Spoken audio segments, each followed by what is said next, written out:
Good morning, class. Welcome to another day of 5th grade. Today, we are going to be learning something really awesome. Has anybody in this class heard the word average before?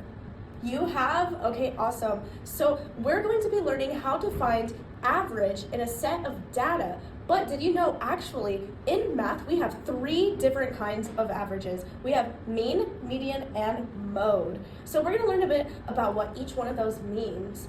But first, we're going to take a look at our objectives. So, objective number 1, I'm going to have a volunteer read objective number 1. Can someone raise their hand?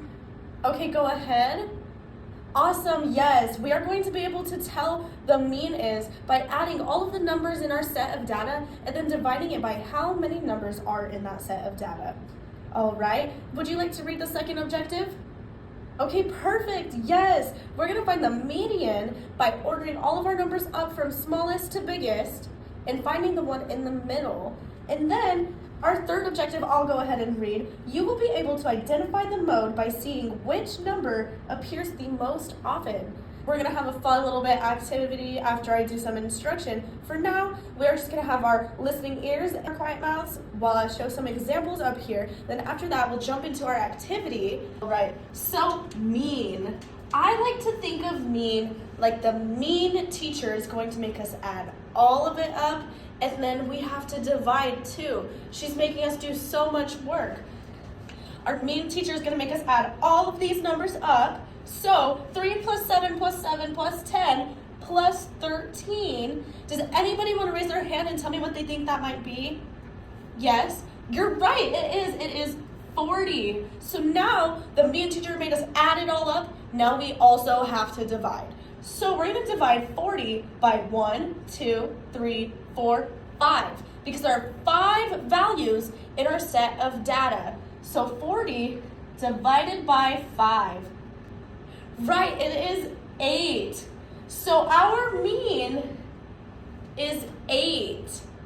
I want to try to find our median. And so for median, we need to line our numbers up from smallest to greatest. So in this set of data, we already have our numbers from smallest to greatest. So we have one step already done. Okay, so median, we're looking for the number in the middle of our set of data.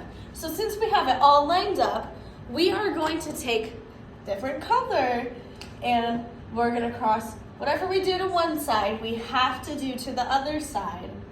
So 1 and 1, 1 and 1, and we have 1 left in the middle. And that number is 7. So our median is 7. We are going to find our mode. It's the number that shows up the most in our set of data. So if we have, there's 1 3, but there's only 1 3. There's 2 7s. So let's come back to that. 1 10 and 1 15. So the number that shows up the most is, let's have a friend raise our hand and give us an answer. Correct, it is 7 because 7 shows up 2 times, which is more than the other numbers in our data. So our mode is 7 because it showed up the most in our set of data. Okay, so now for our exit ticket, I want us to remember that mean equals adding and dividing. The mean teacher is going to make us add all of the numbers up in our set of data and then divide it by the number of values that we have in that set of data. Median is the number in the middle after we line up from smallest to greatest. And we take turns. What we do to one side, we do to the other until we get that middle number. And then mode is the number that shows up the most in our set. Mode and most. Then at the bottom of our exit ticket, so we have our set of data that I want you guys to find the mean, median, and mode on. But underneath that, there is a little blank spot for you to write this sentence in. I want you to say, I found finding one of these was the easiest because, and then tell me why that was the easiest for you. So for example, I found finding the mode was the easiest because you just have to figure out which number shows up the most. So Thank you guys so much for enjoying the dice game and being very participative today in class. Everyone did awesome. We had awesome listening ears. Go ahead and turn in your exit tickets on the way out of the door.